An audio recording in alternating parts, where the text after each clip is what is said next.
તહેવારમાં ફરાળી વાનગી ખાતા પહેલા સાવધાન થઈ જજો। રાજકોટમાં શ્રદ્ધાળુઓના આસ્થા સાથે દુકાનદારો ચેડા કરતા હોવાનું સામે આવ્યું છે।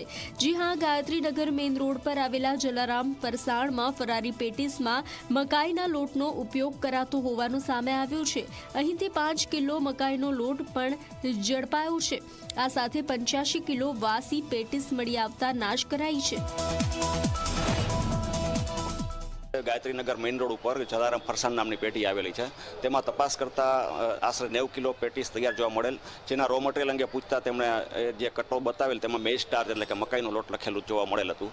એથી ખબર પડે કે આ મકાઈનો લોટ છે ફરાળી પેટીસ ઉપર લગાડવામાં આવેલ છે। તેથી આપણે તમામ જથ્થાનો નાશ કરેલ છે। મકાઈમાં લોટ વાપરતા હોય છે ફરાળી ન ગણાય એટલા માટે આપણે તેનો તમામ જથ્થાનો નાશ કરીએ છીએ, કારણ કે પાછળથી પછી વેચાણ થઈ શકે એટલા માટે।